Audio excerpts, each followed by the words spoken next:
Careful what you say or you'll get together.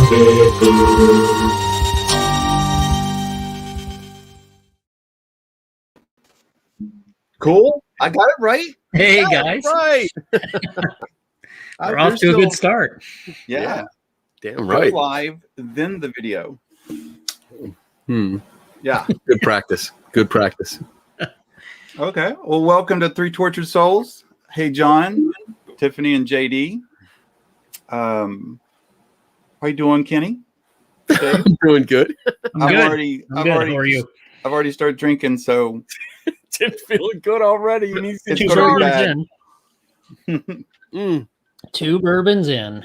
Oh boy. Yeah. Well, tonight we're going to have some fun with astrology, and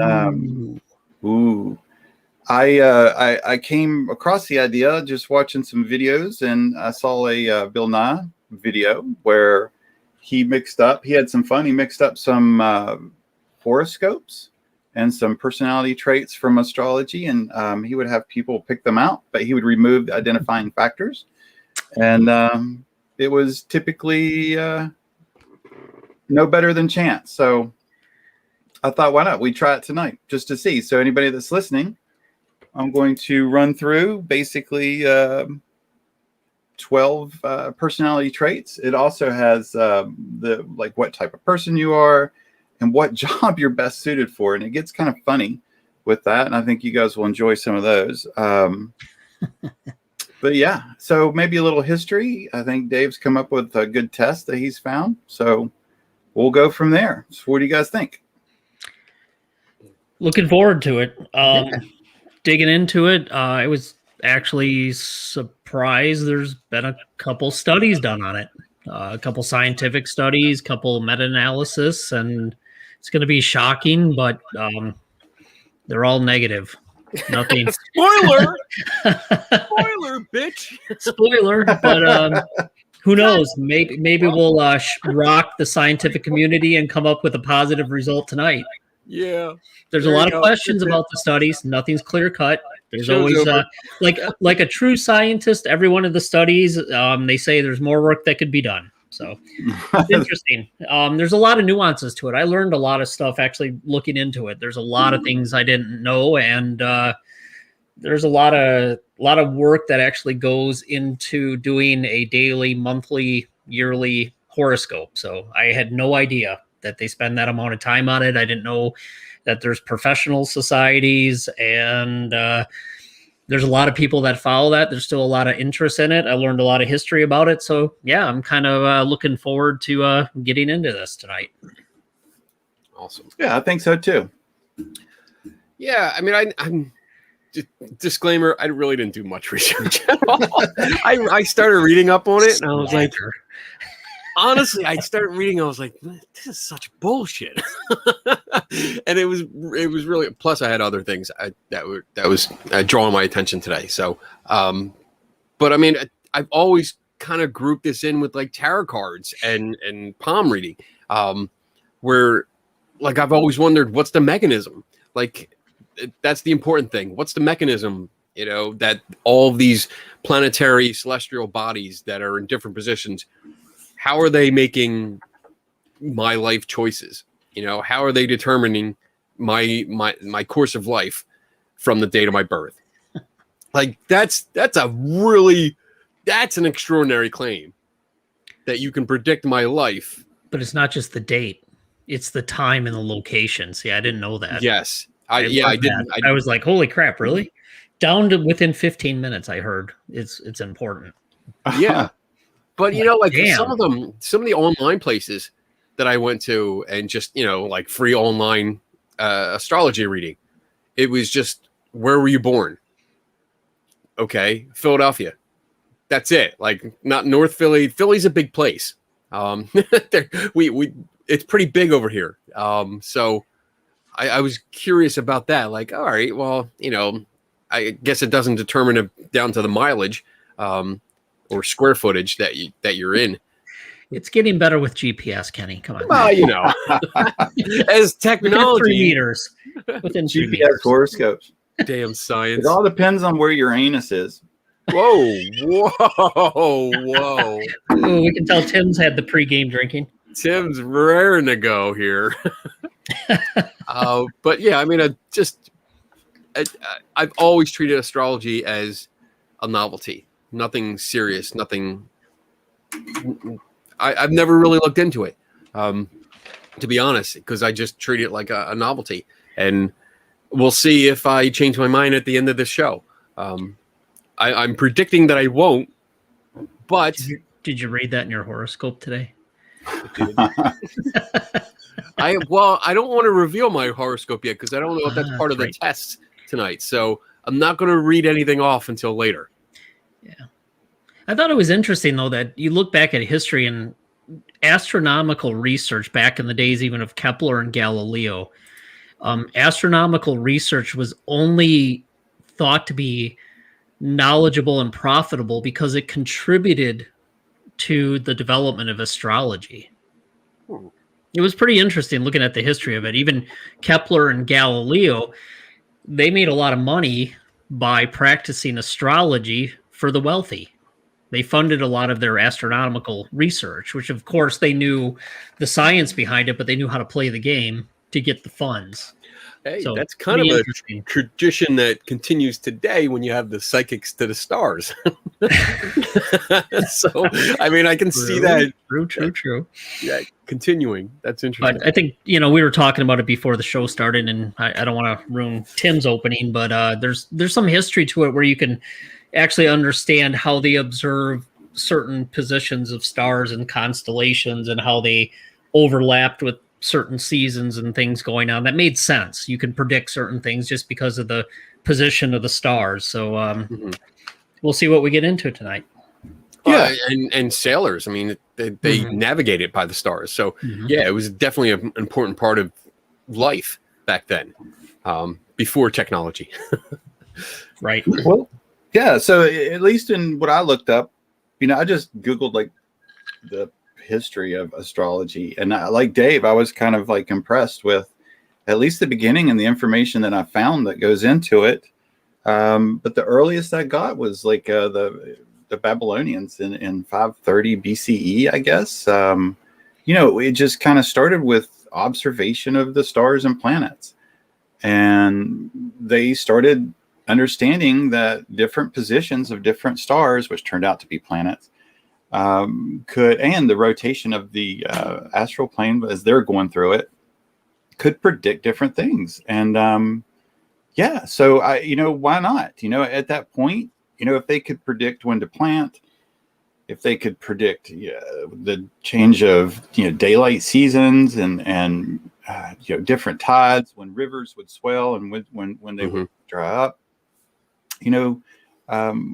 sure, I could see a logical jump, especially they didn't know the stars that moved were actually planets. And they decided that the stars that moved amongst the other ones were gods.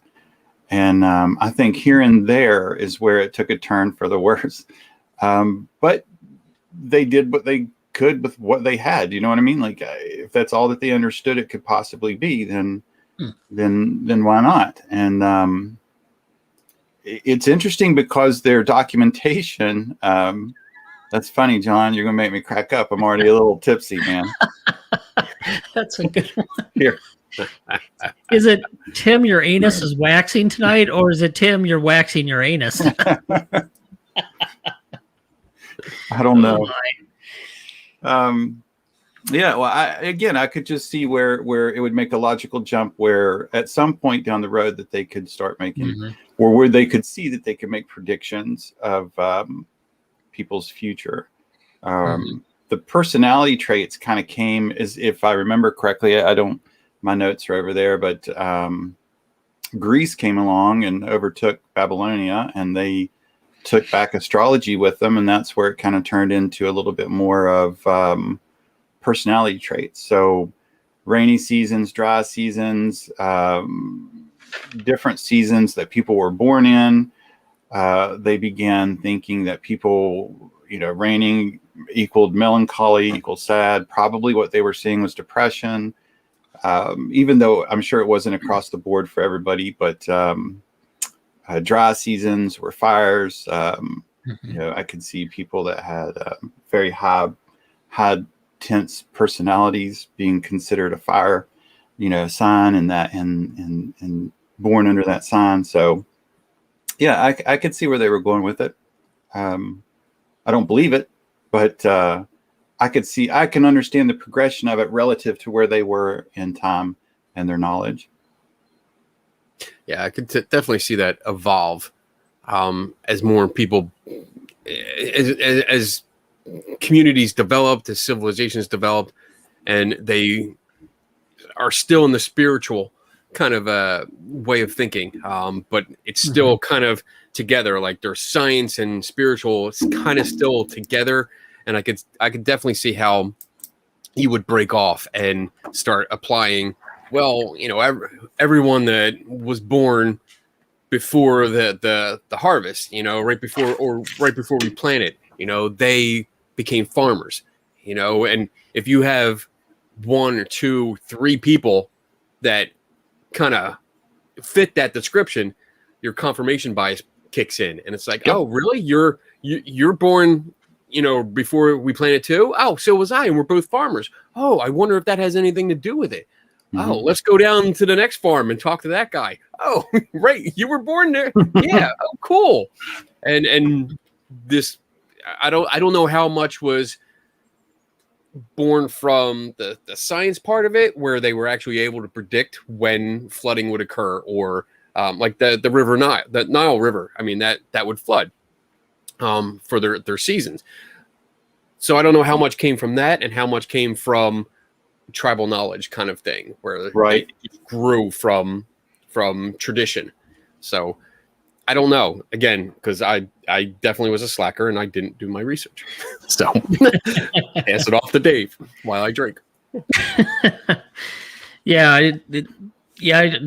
Following up with the history a little more. I mean, Tim covered where the Babylonians, Assyrians, then in Greece, the Assyrian priests moved to Greece, brought their teachings, and then it became a big part of the Greek religious worship, and it permeated through pretty much all of the Greek philosophical view. And then, of course, the Roman Empire came in, and it kind of died down a little bit. Then with the Renaissance, they kind of went back to Greek and Latin, and there was kind of a second wave. And then you start getting into the roots of what happened with Western astrology. That's where I kind of got into it, where they started talking about the 12 segments, the bands, the zodiac, where you have the 12 segments, you break the sky into 30-degree segments of 12, and then you name it by the constellation. That's the main one in that area. And then the sun is allocated to the constellation into which the sun rises at that time of the year. So that's how you get the names. And then depending on where you look and who you talk to, you can base it. I know we're going to get into the horoscopes, and you got daily, monthly, yearly personality types, who your career, what you do with your life, personality types. Then they start working in the moon, the planets. I saw a reference, obviously some special reference to Mars, some reference to, now they were talking about asteroids on top of the moons, the planets, the sun, Mars.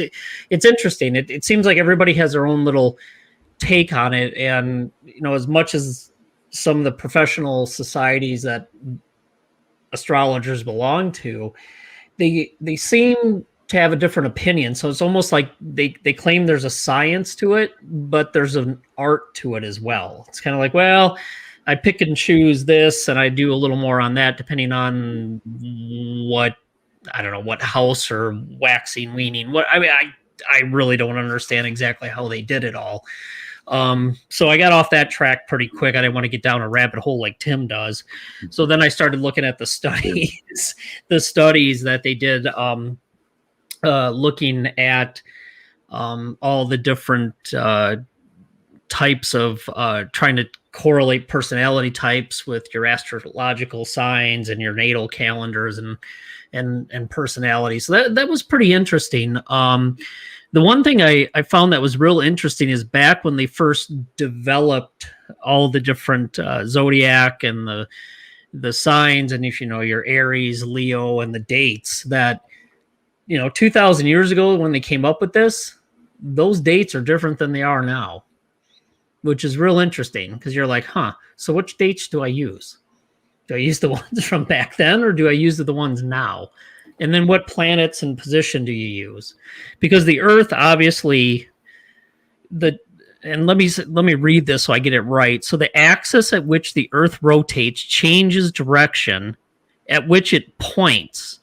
And that cycle is something like every 25,800 years. So it's the precession of the equinoxes.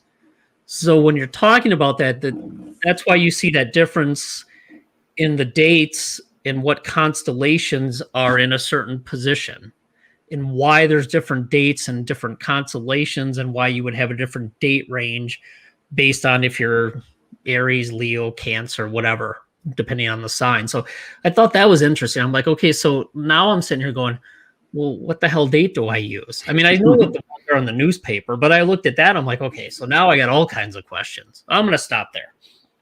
No, I ran into that too. I reading about it, I ran exactly into that. And the couple of responses that I saw or answers to that question was to stay traditional.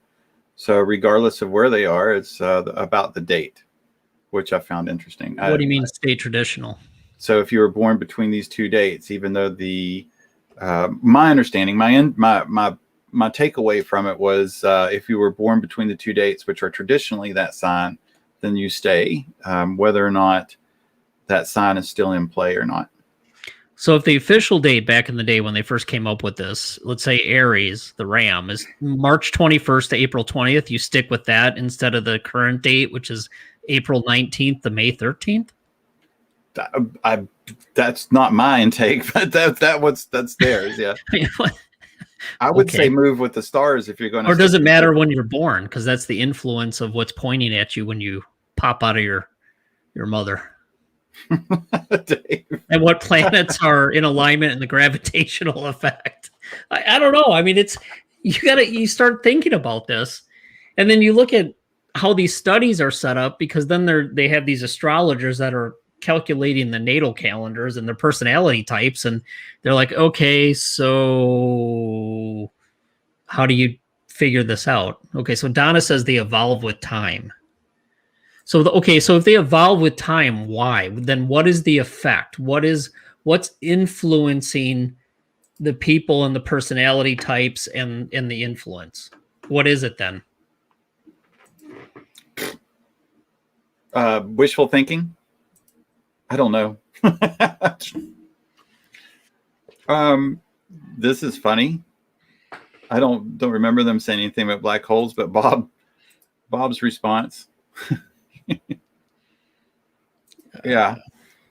So in all this, I did run across a funny story that was interesting that you brought up about how different astrologers, even though they were actually into science, use the astrology part of it to make some money for funding. So a story that was written was a Roman emperor named Tiberius. And this guy really was into astrologers for predictions of battles and good times ahead. And he would go to the science. I'm not sure that they would call it science back then, but then the Council of Astrologers. And he would have different astrologers come to his place, and he would make them take a test to see if they were able to predict. And if they failed the test, they were thrown off a cliff. So there was a lot of pressure on these guys. Yeah. So then, so one day he was like, "Hey, we need a couple more astrologers." So he goes down to the people that study stars. Welcome back, Kenny. Thank you. Sorry. That's I was okay. like, what? What? My mic is off. So there was a guy named Theophilus, which I just love the names back then. They're awesome. He was an astrologer, and they brought him before Caesar, Tiberius, and he handed them the test, and he said, "What do you think?" And Theophilus, I'm messing that up terrible, said, "Caesar, I see that I am in danger for my life, and I do not know from what cause." And Tiberius hired him on the spot, just from him knowing that he was going to die if he got it wrong. So he used a little wisdom and logic and played his way into a job, I guess. And he stayed and counseled Tiberius until the end. But I thought that was kind of a slick move on his part. He just said his prediction was that he was facing death, and somehow he took it. Who isn't? Me. So, all right. All right. So I'm going to begin. What's that? You can go ahead. Well, I have a question then. So, like, based on what this method is supposed to be. So it's based on your birth date, where you live, where you were born, and the time. So if we had 10 babies that were born at the same time in the hospital, shouldn't they have the exact same predicted outcome? Well, that's what you would think. So hold on a second. Let me see if I can find that study on the twins. Oh boy. Oh, twins are great. Let's see. Where was that? Hold on. They probably would fall within the same 15-minute. It would. Time slot. Let's see. Time twins, the definitive test of astrology. Test of time twins. Okay, so they did do that. Story time with Dave. Yeah. I'm not going to bore you, but the results were uniformly negative.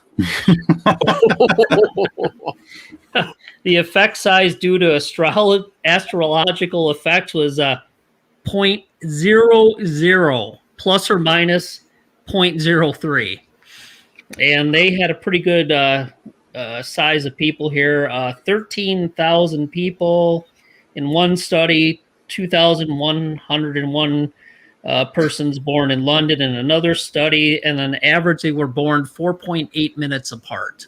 Wow. So they found no impact at all. Wow. So, big negatory. That's pretty good. I mean, that's like, yeah, that's a lot of people, and they should all be similar. They should be similar, similar employment, similar relationship status, or lifespan, and all that should be similar. You should be able to compare it. And if that's like dead set negative, like, nope, didn't happen. That's a big blow to. It's negative, ghostwriter. Yeah. So Tiffany says those 4.8 minutes have a huge effect. How? I guess I don't. I think she's being sarcastic. Oh, okay. Obviously. Obviously. Okay. Well, I don't know. I don't know how the astrology calculator works, so I'm ignorant of it, so I don't know. I'll admit that. All right. So John, he was honest about his question here with the. We were just kind of messing around, but about black holes. Right. I read nothing. Maybe there's something more recent, but I read nothing about how black holes played into any of it. I didn't run across anything. Well, who asked if the sun burns out? If the sun burns out or a black hole, I don't think anybody's going to give a damn about our astrology readings, but okay. I would think, I don't know. That's a good question. I guess a similar question would be, what happens when, if in our lifetime, one of the stars in the constellation burns out? And that burnout, the light finally dissipates and it's done, reaching Earth. But that would And it's only be gone. one star in the constellation. The constellation overall would still exist, so it would still be there, correct? Would it? Now it's a philosophical question. How many Sorry. stars do you need to make the constellation if the constellation existed? If And let's if the not forget that constellation- Pluto is still a planet with the astrologers. It didn't get demoted. Oh, so if you have like So is Orion's belt still Orion if it has Yeah, 2 instead exactly. of 3? so if the middle star goes out and it's not there, it's no longer a belt. I think we need more alcohol to figure that one out. I'll drink to that. I'm unqualified to answer that question. Oh, think if we we're need a- basing it on alcohol, you are fully qualified. I think we need an astronomer, not an astrologer. Yes. Yeah. Yeah. But that's the questions that we come up with. Like, all right, the constellation is no longer the constellation. That is a good point Kevin makes, though. They only look like that from our point of view. So Right. since Right. they're already named, Yeah. why not? If one burns out, what the hell? Yeah. If one of your Christmas lights burns out, you still think it looks like what it did the day before, right? Yeah. And what is I guess my question is, because that's what I'm doing here. This is my participation in the show. I'm just going to ask questions. Oh shit! What's the deal with the planets? Like, yeah, it's based your chart, your whatever, your prediction stuff are based on the planets. Like what? Their position in the sky? That's it? Like what's that have to do with how would that affect us? How would that have any effect on I understand that Does some anybody in gravity the works. group in the chat room know anything about this? Do we have an That would help. astrologer in the chat room? Is it because I read somewhere it had something to do, I thought, with gravitational effects, but that could be totally wrong. Right. Kenny, doesn't your wife know something about this? What? My wife? Couple comments. It seems like she knows more than we do. Well, she is a witch. Okay. That's as far as I go. What if So I kind of think I'm like really not into astrology at all. So this is I mean, those are good points, like this question and Bob's statement, like and the statement above that Kevin, all the stars' positions and everything is just what we see and what we make of it. So at some point, somebody just assigned that belief and pattern to it. That's a good one. I like that one because if it's not there anymore and it hasn't been there and just the light is still reaching us, then is what would be affecting us? Would would there still be a gravitational pull that's left? This is way beyond our pay grade. I really didn't think this would take this turn. So shit, like I didn't read that much. Damn. Really getting in deep. I think the bottom line is, I think if you look at least one of these papers that talks about all the freaking 400 studies they looked at and the meta-analysis, and they didn't find any indication that any of this correlates with anything. I don't honestly think it matters if the star is still shining or it burned out, if the light's still here or what, because it doesn't seem like there's an effect, at least none that they've found. There's no correlation between any of this right now. So, I mean, it's fun to have these thought exercises, which is interesting because, what would be really fun is to go to an astrology conference and just wander around and ask these questions. Oh, we gotta do it. Yeah. I'm gonna start You would looking. either get kicked out, you get vickered immediately, or you would have maybe some really good conversations. Because to me, those would become some kind of interesting, legitimate questions. Like, okay, so if the star burns out, but you still see the light for a couple hundred years, what's the deal? Right. I don't know. I mean, it's kind of a cool thought exercise. Planet. I didn't notice. I just kind of wondered. I knew that you were going to say planet when you read that. Did I say it wrong? Yeah, Carson. I just saw Doctor Who in this one. I thought this was going to be cool. Doctor Who, but it's Doctor Who delivered you. So here's a question. What is the nature of the influence of star signs? How does that permit free will? And isn't just another form of determinism or of deterministic? How does astrology make room for genetic influence or environment? I don't think astrology does anything. So I highly doubt any genetic influence. I really highly doubt there's any genetic influence. I mean, basically, I mean, my point of view is still, even before the show, and still is that astrology is a novelty, nothing more, and it's more, hey, let's make up a bunch of stories, bunch of predictions, just like horoscopes, and make them mostly general, but get into the whole Barnum statement kind of effect here, where they can apply to a bunch of people and put it out there. You can have I almost treat it like anyone that's played D&D. It's D&D rules, you know. It's made up. It's not real. It's fantasy, but you can apply the rules over and over again, regardless of what happens around you. And you can still make your characters up. You can still roll your dice and just make up a story as you go. And that's how I treat astrology. It's making shit up as you go and writing it down on paper. It's pretty interesting.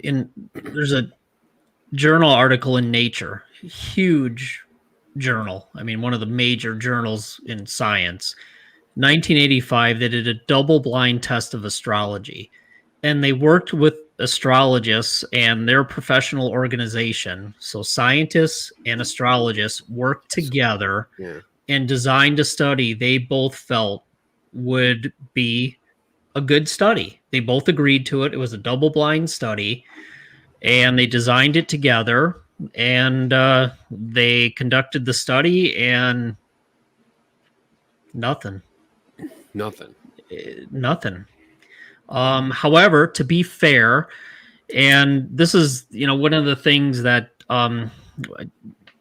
when you look at Wikipedia, they cite it as one of the things that argues against astrology. And it's one of the reasons I like to go to the original sources, because when you read this, it does say that there's not a significant result. However, to be fair, they do say in this study that one of the things that you have to be able to do is you have to be able to identify your own personality type on a test that's validated, like the California Personality Inventory. That's what they use. So if you can't identify your own personality type, then how would you be expected to identify your own natal chart or calendar, whatever the hell they call it, on your astrology chart? So what they pointed out is that nobody in this study, after they filled out their California Personality Inventory and they were given theirs and two other people's, they could not identify their own.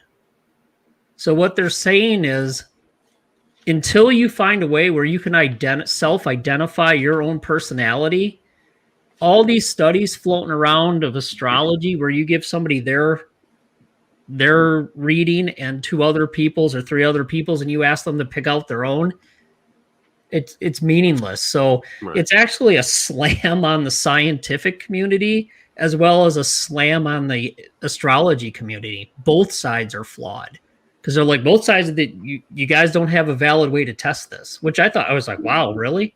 That's a pretty harsh criticism, but they're like, hey, until you come up with a way where people can correctly self-identify your own personality, none of this shit is meaningful. So I'm like, damn.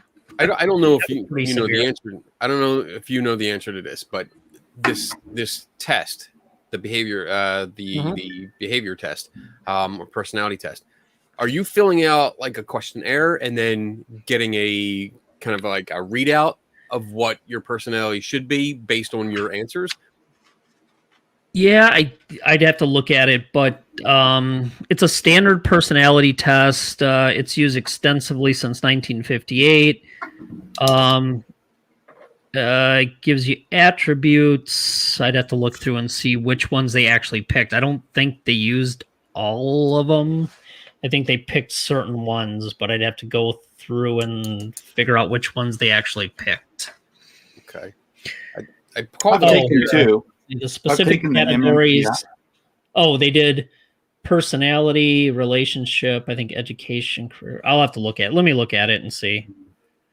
What were you had your hand up, Tim? Like, Oh, I did. I've done two psychologicals. I don't know if it would be the same as a personality test, but a psychological, I guess, is kind of where I was going earlier. Was I don't know necessarily if you would be able to pick out your own psychological profile. I don't know. I don't know enough about that right now.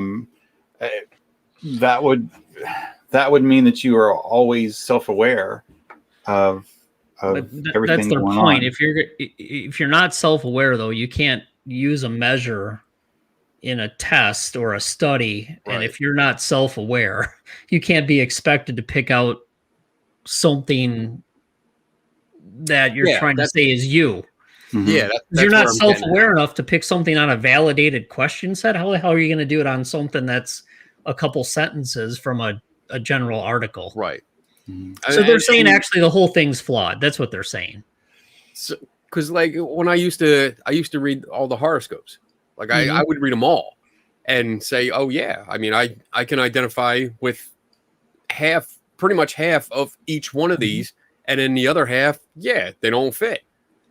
So that's what I was getting at with this. Like if you're filling out a questionnaire so that somebody else can create a profile on you, then I don't think I would be able to pick it out of my own, much less verify whether an astrology profile would be correct either.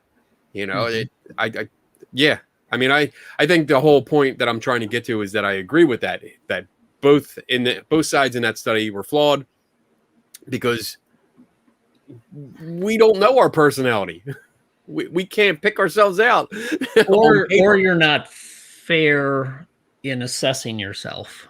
Oh, I agree with that too. Yeah. And a lot of people actually see themselves differently than others do. Yeah. Oh, shit. I'm in trouble. Like Tim thinks he closes the show perfectly every time he hosts. But It's perfect every time.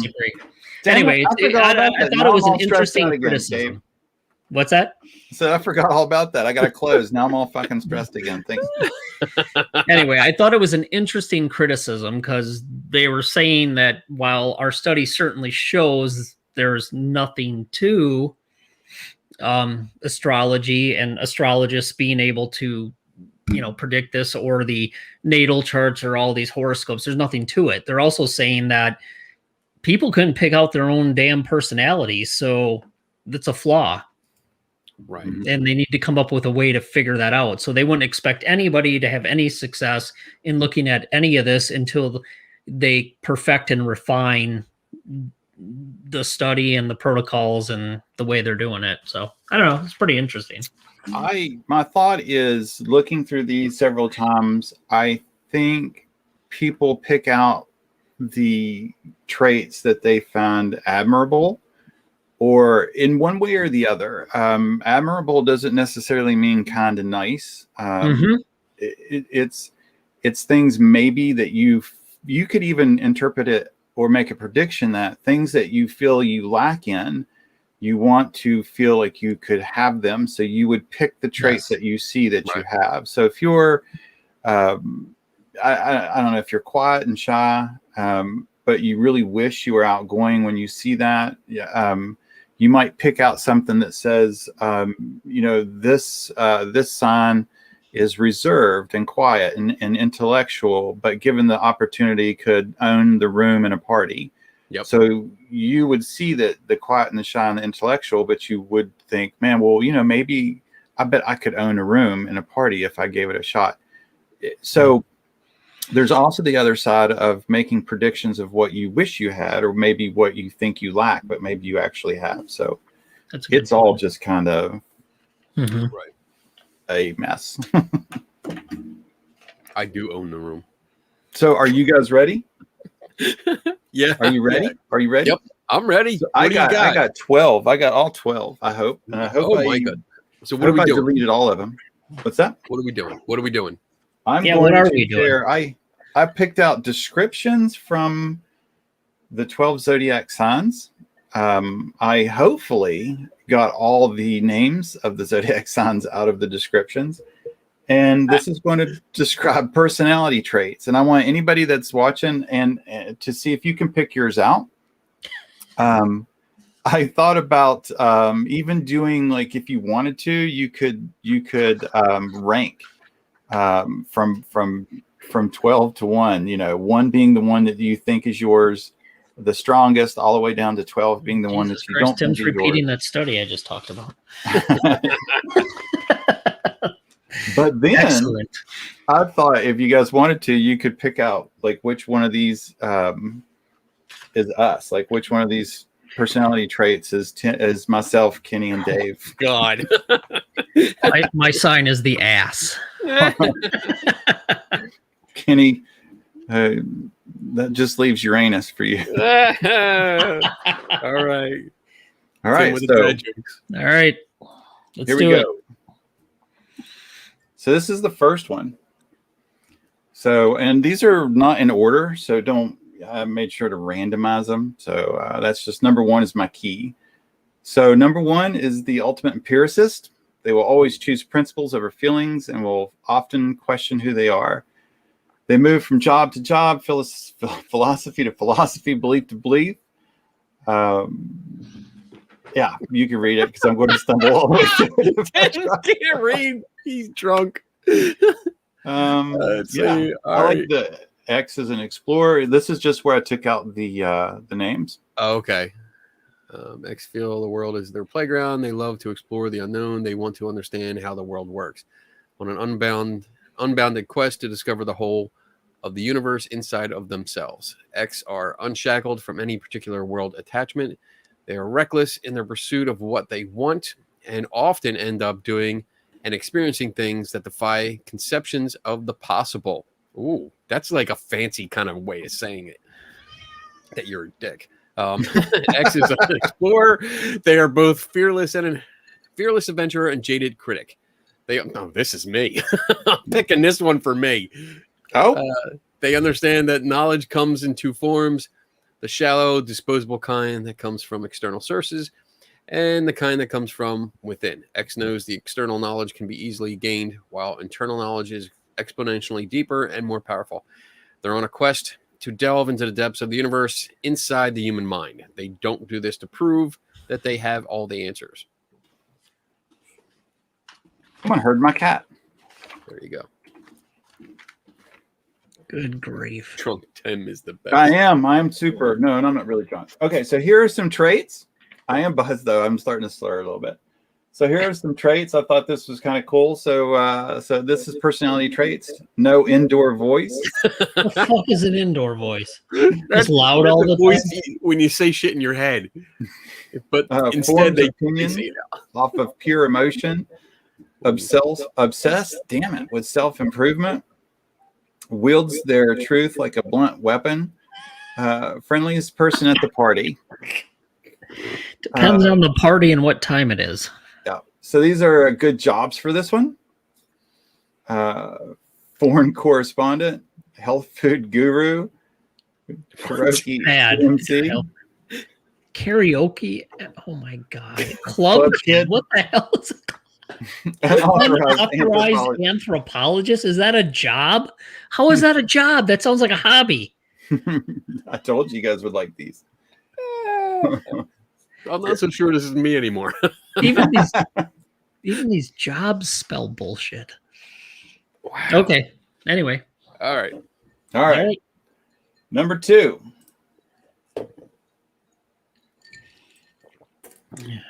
These are masters of discipline. The wringing of the hands, the constant reminders, the exacting structure, the ever-increasing goals, the tidal wave of self-criticism that lasts forever. This one kind of sounds like me. They are, no, it doesn't. The ultimate perfectionist. They can be so absorbed in their own internal monologue that it becomes impossible to get them to look away from themselves. X's are often called workaholics. They are incredibly pragmatic, They are rule followers with a highly developed moral compass. Definitely not me. From a young age, it is impressed upon them that their whole sense of worth and meaning is based on their ability to hunker down and force their way to the finish. This turns them into achievement junkies. Their drive to succeed is a reflection of their fear of failure.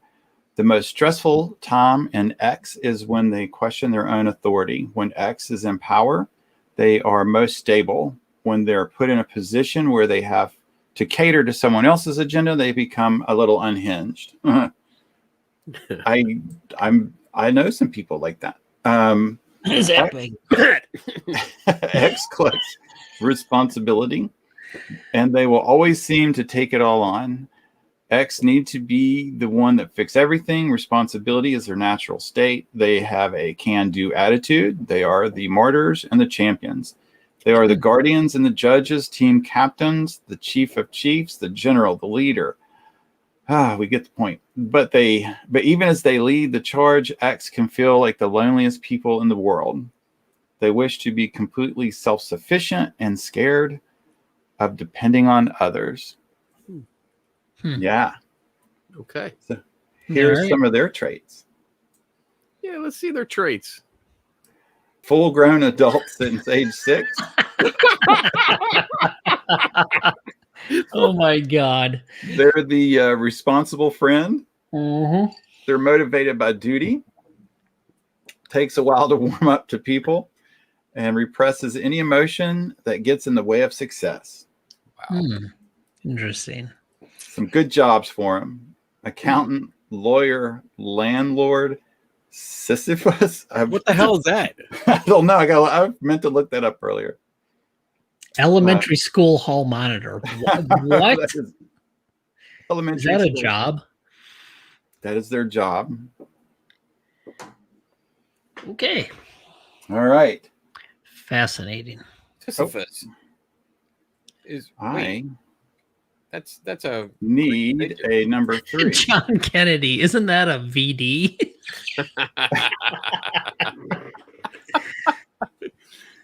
So number 3. Now we're getting the archetypes. Oh boy. All right. Someone read this, and I'm going to answer. I want to look it back and make sure nobody has any questions. Dave's up. Acts are archetypical outcasts. This doesn't mean they are loners. In fact, they thrive in large groups, charming you with their peculiar sense of humor, intriguing you with fun facts about the history of disposable straws, or convincing you to join their reading group. The alienation they feel is often self-imposed, a result of their knee-jerk contrarianism. Oh boy. Rather than a lack of social intelligence. They try to be weird. They hang grapefruit rinds from the wall and call it art. They pretend to actually like noise music. They saturate their internal monologues with SAT words. Intelligence to them means the ability to formulate the most unpopular opinion possible. They were white sheep. They dye their wool black just to prove a point. They are destined to live their lives in direct opposition to the current world. In fact, they are world builders. An entire universe exists in their heads, and this universe adheres to their own set of logic and doesn't map onto reality. They are not liars. They are utopians. They are not cold. They are rational. To them, emotions are just holes in their idealistic vessels. Try not to laugh. This is crazy. Why succumb to sensitivity when there is so much knowledge to acquire, so many problems to be solved, worlds to invent? X are always running little tests. They live their lives as one big science experiment, using the element of surprise to collect reactions and construct theories about the intricacies of human nature. Traits. Scroll down, Tim. Gotcha. Purposefully esoteric, doesn't do feelings, just concepts, actually believes in conspiracy theories, more in love with humanity as whole than individuals, always feels like an outcast, fetishizes personal freedom. Okay, jobs, professional.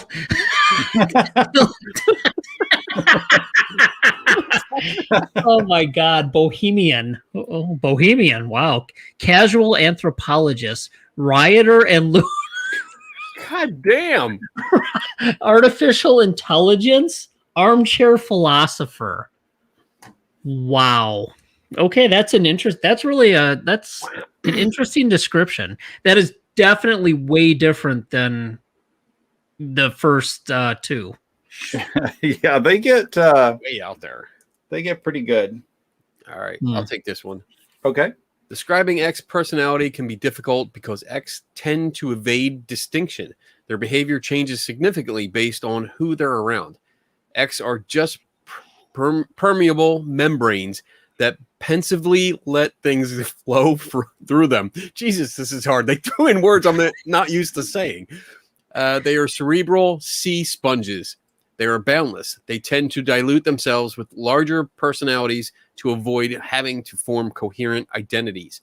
Most of the qualities usually associated with X, dreaminess, emotionality, imagination, are internal processes that are difficult to observe from the outside. This is because X are primarily inward facing. Stop doing that. You're fucking me up, dude. Come on, fuck 'em up. Fuck 'em up. They are not self-absorbed, but they are absorbed in themselves. Ultimately, X wants to dissolve, to wrest themselves of a physical form and diffuse into everything they touch as love, to exist as the gossamer. Isn't that from Ghostbusters? Liminal layer that hangs just barely above the material, to live their life like a romantic poem, to understand that reality and fantasy are neighbors on the same infinite plane. Many X may doubt their intelligence because the society we live in places a higher emphasis on structured brains with the ability to mechanically analyze data and spit out information, while X absorb and sift through sentiments. They can't prove their argument because their opinion is based on a feeling. In fact, feeling is the very basis of the X genius. Their irrational intelligence can sometimes be misconstrued as psychic ability. Oh, it's really not some kind of supernatural power, but an acute sensitivity to the emotional information that lingers outside of most people's window of perception. And their traits are. And this is Kenny, 100%. Kenny.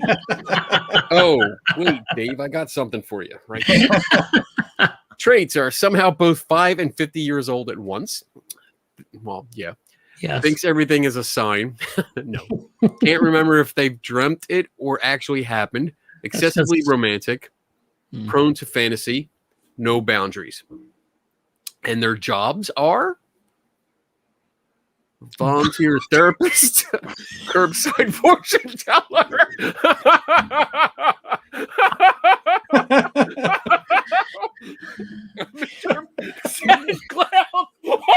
What's an orb of light? What the fuck is an orb? Vapor? Are you a vapor? Oh shit, Kenny, damn it. Get these.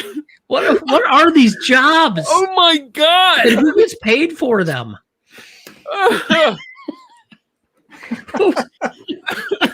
What? I want to put that on a resume. Prior experience: orb of light, sad clown, vapor. Oh my god. Oh my god. Tim, did you get this from the marijuana website? I mean, what the fuck? No, it was a very nice website. Really good history. Holy shit. I don't they just had some really funny ones. I was like, I gotta use this one. I mean, which one of these would you get paid for? I mean, curbside fortune teller and a sad clown is probably the only two you get paid for, and that's fucking questionable. First job says volunteer. That's not a job. That's a chore. I mean, volunteer. You don't get paid. Orb of light. A job. The essence of a job is you go and do something and you receive compensation. Damn it, Kenny. Oh my god. Holy shit. All right. Well, next. I got the next one. You got to read the next one, Tim, because you got to be getting buzzed now. We're back to number 4. How many of these do we have to? 12. 12. Well, God damn. Hold on. We're back to number 4. number 5. There we are. All right. Oh, great. I hope it's a short one. Yes. The human So equivalent X of are the moss. human equivalent of moss. A handmade wooden chair. They normally satisfied with the way things are. They embody stability, sitting in a patch of grass, admiring the breeze. When everything else seems to be falling apart, they are an oasis of calm, a rock of dependability. Practical knowledge and experience is their modus operandi. They are oriented around the physical world. They tend to be grounded and logical. They love routine, and they're committed to their own comfort. They like to be in control.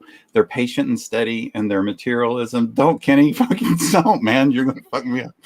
I can't look at Kenny. And their materialism is an extension of their pursuit of stability.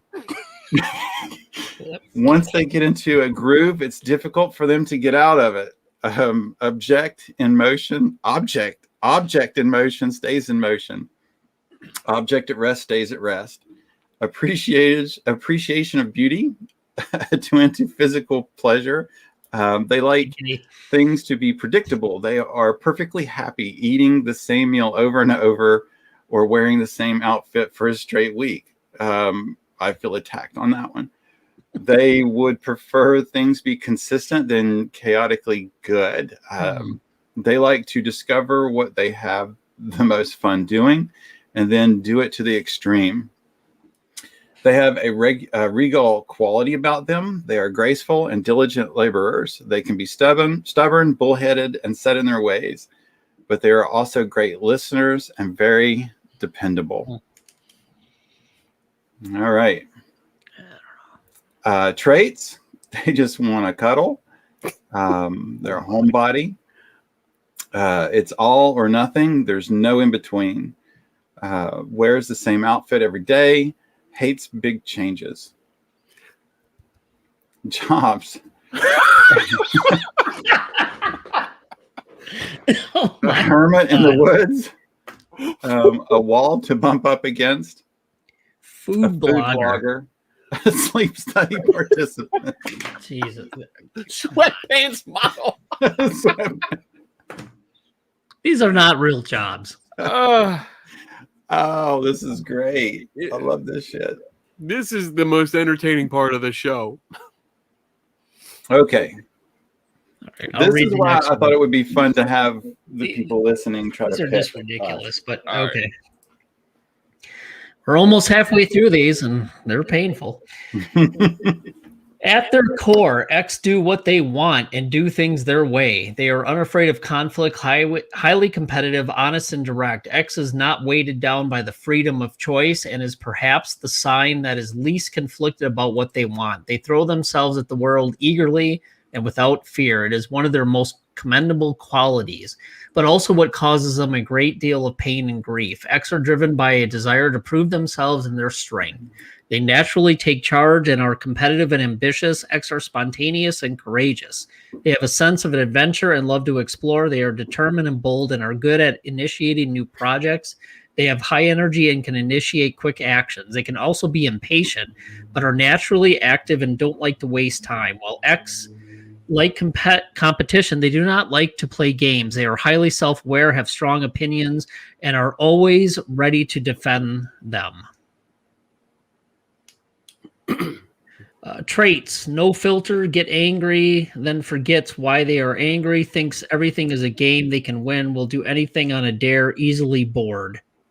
Oh, shit. This is Job: stunt double, part-time punk, pro wrestler, petty theft, and cereal box mascot. Yes! I'm changing my answer. This is me. I don't know. This is who I want to be. Let's see. That was number 6. Number 6. Halfway through, people. Jeez. Might need a break. Wait, Tim doesn't have the commercials. I do. Am I up? I'm up. All right. Number 7. X personality is like a waiting chess is like wading chest deep in a lake of warm water. It feels sparkling and cool while it's touching the body, but you know that if you dive in, it would feel warm. From people peeing in it. X self-awareness is like the tides. They're constantly moving in and out of focus. Their personality is layered. They have many moods, some of which are contradictory, but they also have a deep core self that persists. X are weighed down by their own sorrows and sorrows of those around them. They are frequently haunted by grief. It's hard for them to share their pain with others, and they are often afraid to be vulnerable because they carry a fear that people will use their weakness against them. X have learned to hide their pain to avoid burdening anyone else. They pretend they're okay when they're not. Their emotions are like an exposed nerve. They can feel everything. They're like a fine-tuning fork. They're like a tuning fork that vibrates at the slightest provocation. They tend to carry deep grudges because they can't forget the emotional sting of a slight. Fuck, this is me now. I like this one better. All right, traits. Very sensitive, seeks comfort, forgives, but never forgets. Fuck yeah. Only has one boundary, but it is very firm. Takes on other people's problems. Well, yeah, I do that a lot. All right, jobs. Emotional pack mule. Caretaker for lost skaters? What? That one influential elementary school teacher. Oh. Free hugs booth. Yes. I'm your friend and I'm hugging you. Metaphorical heart surgeon. Seriously, Tim, you made these up. You made these jobs up. No, I could not be this funny. Oops. All right. Oh boy. Yeah, I'm going with number 7 now. Oh, here we go. We got some people seeing it in this one. Yeah. All right, let's remember. That was number 7. So number 7 is pretty popular. Oh, nice. Number 8. They are very intelligent and pick up knowledge quickly. They are perceptive, analytical, and often very funny. They have an unreserved and childlike curiosity, always asking new questions. They have an uncanny ability to size up a person's character in a matter of seconds, even if they only just met them. If someone is bluffing X, they will be the first to notice. They are great communicators, very responsive, and sensitive listeners. They are versatile, comfortable being both introverts and extroverts. They are quick to adapt to the energy of a room. They can be the life of the party or a complete wallflower. They know how to bring dissimilar people together and make them get along. Oops. I like that one too. Yeah. Their traits: charismatic, uses humor as a crutch, could talk to a brick wall, arguments as flirting. What? That's Kenny. Knows a little about everything. Yeah, because that's my natural habitat. Hey, bitch, what the fuck is your problem? How you doing? Jobs: likable politician. Wow. Actor who plays a quirky side character. Jesus. Devil's advocate, bubblegum rap writer, or a Twitter personality. Oh my God. Wow. This is crazy. I don't know. All right. These are Twitter all personality. All right, next. Oh, there you go. There you go, Dave. Dave's got one. Okay. Dave's got a number 8. Yeah, okay. Number 9 are known for being perfectionists, clean freaks. They are known for their attention to detail. They can find patterns where there are none. They can be finicky and critical to a fault. It's true that X are very particular, but that doesn't necessarily mean that they keep neat spaces. Their particularities and habits don't necessarily line up with traditional views of cleanliness. They could live in what looks like a Tasmanian devil-style dust storm rune, but still impose a no shoes in the house or no outside clothes on the bed rule. Maybe their house looks cluttered, but they still know where everything is. Everything has its place. X prefers to exist in organized spaces, but put their service orientation over their own comfort. This can mean that X is too busy fixing the lives of those around them to put much work into providing for their own needs. They're rarely motivated by their own self-interest. X are also known for being intelligent, but because of their... Yeah, that's okay. But because of their introverted nature, they can sometimes have trouble expressing themselves. Talking to them may feel like floating on the surface of existence, and like you never know what they're thinking and feeling deep inside. Their emphasis on thoughts and ideas can seem like a cover-up for their lack of emotional depth. In reality, they are a fortress unto themselves, a definition of self-containment. X will be endlessly accepting of whatever you have to share, but may not see the value in spontaneously performing a similar excavation of themselves for anyone else. Traits. Need to feel useful, has a quick fix for everything, judgmental but with good intentions, exceptional spatial awareness, a million ideas per second. Jobs.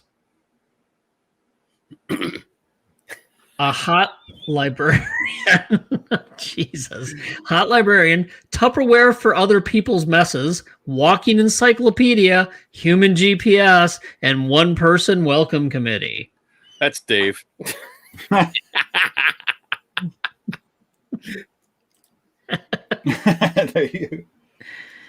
here's your one person welcome committee.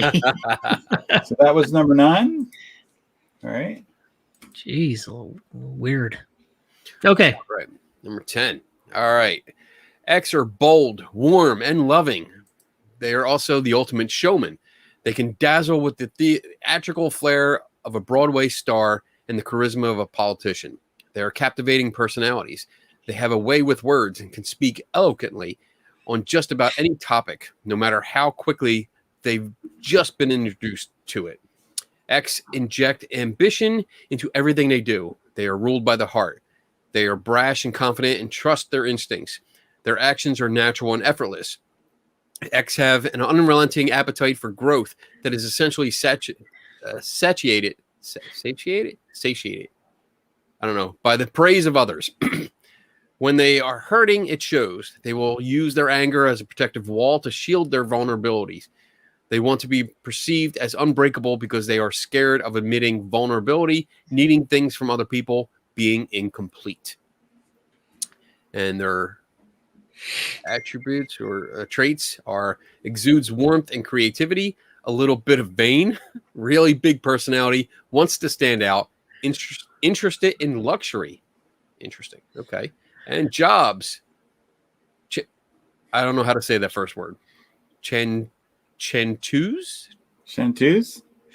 Chanteuse? Is it French? Chanteuse.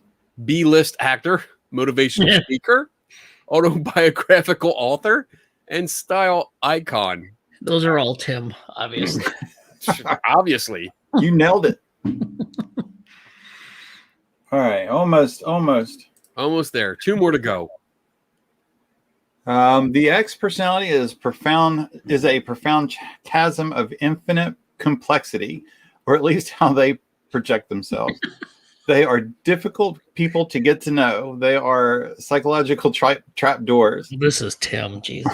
They socialize from behind a double-sided mirror, always scanning, reading you while you can only see your own reflection. Mm-hmm. Ouch. That is Tim. Good. Tim. They prefer to be the people asking questions. Yeah. They remove your skin with their perceptive scalpel and take inventory of your pulsing viscera. This sounds like I would apply for this job. They called it. It's Tim. Totally They Tim. probe and push. They know little things that make you tick. Your pressure points. The subtle ways to procure the answer they're seeking. He knows how to get vicared. They are keenly aware of power, its flows, and their position within its matrix. Despite their ability to be generally popular, there's something very lonely about X. Tim. They have a ruthless view of the world, eat or be eaten. Every human interaction is a meeting of opposing powerful forces, a clashing of wants and needs where somebody wins and somebody loses. Their knowledge of other people's internal structure gives them an edge over the competition. They know how to play people against each other. They are forthcoming and evasive at the same time, depending on what is situationally beneficial. They are blunt, but not tactfully so. I can't even do that one, so I made up my own fucking word. Fuck you, buddy. Chop gets vickered regularly. They are intentional about the information they reveal. They are not liars, but they do espouse falsehoods. I mean, what does that even mean? But they are masters of opening windows on certain truths while concealing others behind heavy curtains. This is a heavy one. So their traits. Primary emotion is betrayal. Oh. Looks cool in a leather jacket. Okay with uncomfortable silence. Can't be sure if they're serious or joking. Eyes that look into your soul. I have that. Well, right now you do. Let's see what his jobs are. This'll a poltergeist. What the fuck? Soul leader. Wow. Tim, can you go put a leather jacket on real quick? I'm totally going with Tim on this one. And get some Kool-Aid. I want to see if you're a cult leader. Mm-hmm. Yeah, con artist, puppet master, and a cult brooding protagonist, a poltergeist, and a cult leader. How's that a job? Come on.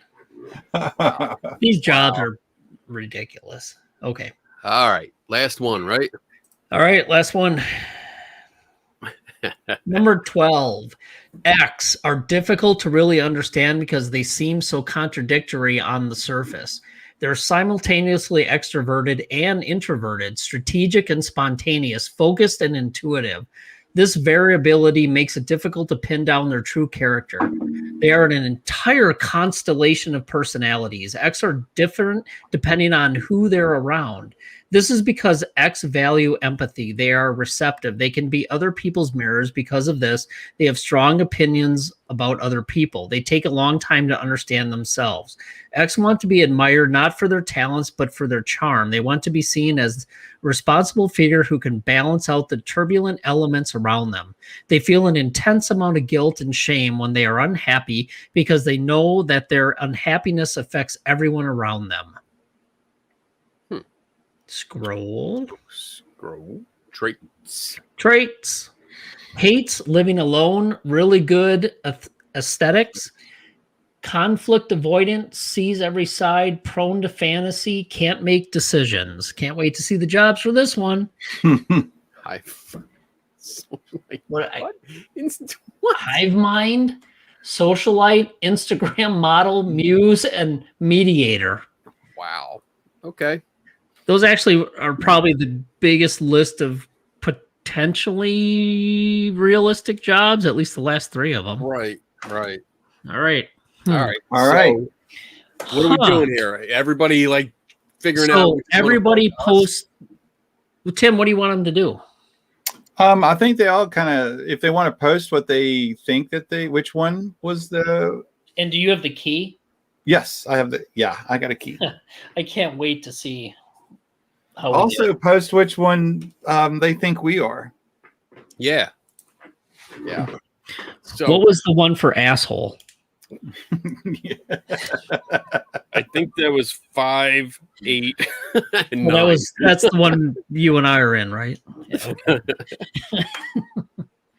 Well, yeah. Number 3 is Kenny. 3 is me.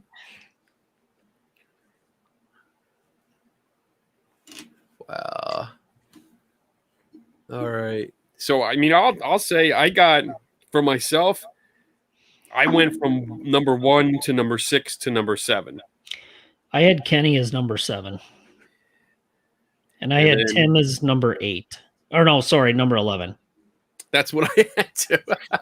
But and then I had myself as number 8 because I was running out of options and I had to pick something.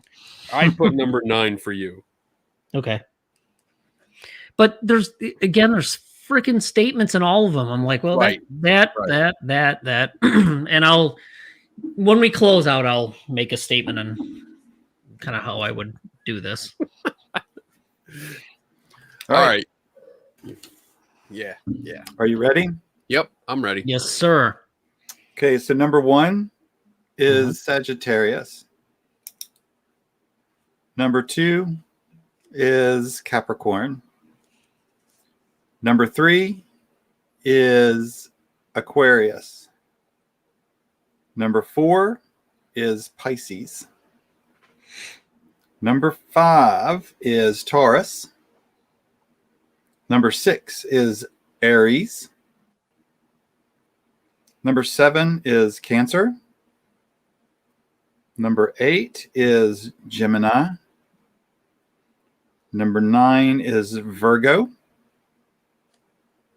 Number 10 is Leo.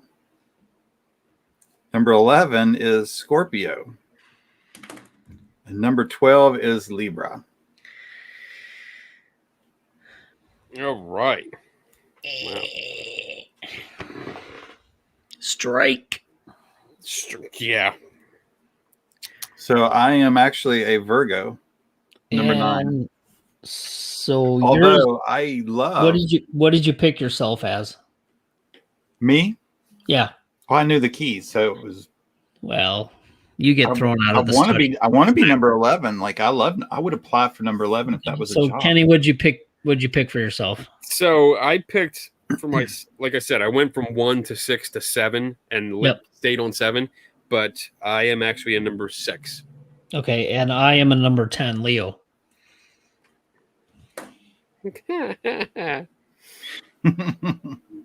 So how many people match? So if you matched, put yes in the comments. Yeah, I didn't get any right. And if any of you matched us, let us know. I mean, if you go with my direction, I mean, I hit it. 8 was Gemini, Bob. Sorry. John matched. Oh, right, John. John. He gets a gold star. Nope.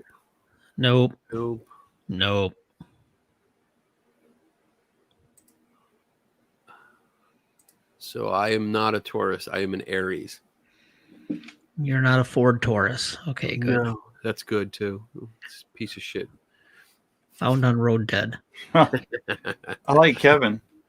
Don't forget everyone is off by 1. That makes the maths even more hard. Actually, that's true because it is true. Yeah, because there is one sign that you're nothing. You're nothing. I can't pronounce this. Ophiuchus. Ophiuchus. Originally, there was no official date, and now there is one. So there's somebody originally who was nothing. So is that the mysterious 13th sign or something? Yeah, it could be. Well, is there anyone that wants to see Kevin says any of them before we're closing out? If you want to go back and look at a very specific one. 1, 2.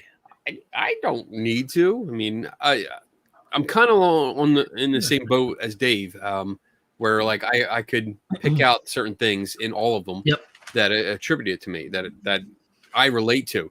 I don't know if I actually do relate, but from myself looking out or looking inside, like it's like, all right, yeah, I relate to that. I relate to that. So there was bits in every single one of them that I could relate to. Right. And I'm sure my wife could comment and say, well, yeah, you could relate to this and relate to other things, other personality traits that I might ignore. So I don't think there's any accuracy to it. I don't think there's, I think they're Barnum statements. You know, they're just general horoscopes where it's generalized. It can, you get those things where like, Tim, I think you gave the example where Something could say like you're kind of private, or kind of, you stay to yourself sometimes, but given the chance at a party, you are the life of the party. Like that's playing both sides of the fence. That's cold reading to me. That's what I hear. So, I mean, just to end it up, I mean, at least for me, this was a fun exercise. I still think it's a novelty, and nothing more. So I want to, for Tiffany, especially because this was a great one. The jobs for number 4 was the volunteer therapist, curbside fortune teller, amateur poet, sad clown, orb of light, and vapor. So, that's the one that Kenny made my eyes burn on laughing his ass off. That is awesome. Yep. There we go. That sums it up. There you go. That's right, Bob. Total bullshit. So what I will do, it was the actual website. The website's impressive. It has a lot of information. It's I kind of think that the jobs are more of a bullshit. What's the word? Bullshit. It is bullshit, but I think that they try to characterize, like when you get a caricature drawn of yourself, you don't actually get the drawing of yourself. You get the character, like a character. Character, yeah. This is, I think, a blown up. I'm sure they were having fun. Dramatized and embellishment. Kind of look at yourself. Yeah. All right. Well, Sweet. I want to be available. Yeah, me too. Yeah. Oh, that was fun. Oh boy. All right. Well, I liked it. I had a good time doing that. It was fun. That was a good fun. Idea. That was I will post the website that I got this from on our Facebook page. Mm-hmm. I don't have it pulled up. I'll have to go back and find it. But that way you can go through and see. There is, for each one, it's a lot of information. So even down to things that make your sign upset, your type of friends, what time of, there's a lot of information. So I just took the very first personality traits, like the basic personality traits that they listed. Mm-hmm. For your sign to get upset, does that mean like an asteroid hit the planet or something? Kind of pissed it off? I mean, I'm like, what? How does your sign get upset? Oh my God! I'm merely a messenger. This is why we can't have an astrologer on the show, because these questions, I think, would just piss them off and they would click out. That's because all our cameras would look like this. Oh, wait. So you can see where we go. Oh my goodness. Yeah. Vicar ourselves. Yes. Okay. All right. Good. All right. Well, I certainly learned. I appreciated the history from where it came. I guess that's what I kind of want to start my close with. Is I can appreciate where it started. I think it had honest startings and just natural observation and wonder of the night sky. I don't, and then putting 2 and 2 together, when certain planets would move in certain positions, they could make reasonable predictions about when to plant, when to move, maybe if they were nomadic, when to maybe predict cold patterns. I could see the importance of it. And over and over and over, maybe when it became reliable predictions, someone came along and just started adding more to it. And I think like Kenny and Dave even added, when you kind of fill in, you do the, you remember the hits and forget the misses, and right. And there it goes. And it took a turn when gods and demons got injected into it, I think. but that's for me. But I do appreciate the beginning. Right. All right. You guys have anything? No, I think what it comes down to, you get confirmation bias, Barnum effect, self-attribution. You know, if you have knowledge of astrology, you're probably going to describe your personalities in terms of the traits that you saw in those, especially when you see your birth date in the section that you're reading. I would actually, if we were going to do this again, what I would do is take all the statements that you had there, Tim, and break each sentence up and code it and let everybody rate each individual sentence and pick each sentence almost like a reading and then say if it pertains to them or not, and then see how it lines up overall. So there'd be an interesting way to do that. And I think that would also show that a lot of those statements pertain to a lot of people and they're not specific for a certain type of, astrological sign or time period. So yeah, it was fun. I had a good time. The jobs are ridiculous. The jobs are stupid. They're ridiculous. It's a bunch of horse shit. I don't know, dude. I'm digging the sad clown thing. I mean, I think I could do that. Clown. But going through those, I definitely saw that I would pull a lot of different sentences for each one of those and say, yeah, that pertains to me. That could pertain to me. But none of them really hit right on. And I think through our little demonstration here tonight that Tim did, it just confirms what we've seen in the studies that have been done, that there's a lot of general statements and you have a hard time picking out your actual one when it's blinded and you don't know it's yours. Right. I'd like to just say that Bob is right. He has coming up there. Wait. You can't have an astrologer on the show, but talking about my last two guests on my own show. And I think he's right. Like I'm joking around, but maybe next time if we start revisiting these topics, maybe we should invite like an astrologer on and say, hey, we do have questions. Can you answer these and see what happens? Because I think that would be cool. Just to have somebody that does it for a living, or at least a semi-professional part-time kind of job, that they can come on here and try to explain this to us. Like, is it gravity? What happens when the planet's not there anymore? We're curious about this. What happens if an asteroid hits that planet? Does that piss it off? I really want to know this fucking question. Like, this really intrigued me now. So yeah, maybe we'll do that, Bob, and for the next round when we come back to this topic. And otherwise though, I still think it's a novelty, and there's really not much more I can say about that. You got it right. Yeah, you got it right. Oh, I got it wrong. Damn it.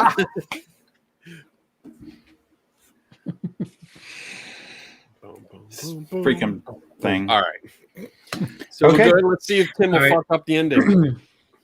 So before I freak out and try to close this show and get it all fucked up, let me see. Oh, yeah, okay, I got it ready. Do you guys got anything coming up? Anything? See you next week, bitches. Next week. Kenny? I got a ton of stuff, but I'll be brief. So tomorrow night, I'll be a guest on a podcast called Spirited History. That sounds good. This is actually I believe. Yeah, we met them. That we met them. Yeah. Yes. At Gettysburg. Oh, yeah. Yeah. Wooden dowsing rod kind of setup. Yes. So, cool. Yes. Very cool. We're going to be talking about the Dybbuk box, which really coincides great with last night's show because I have more information to provide now. Cool.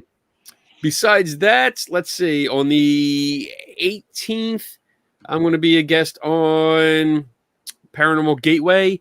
That's a Sunday night, but earlier that day, 11 a.m., I'm doing a short presentation for Adventures in Poor Taste, the website, which they're having like a lecture thing, and I'm actually doing. It should be a fun presentation. I actually have to do it.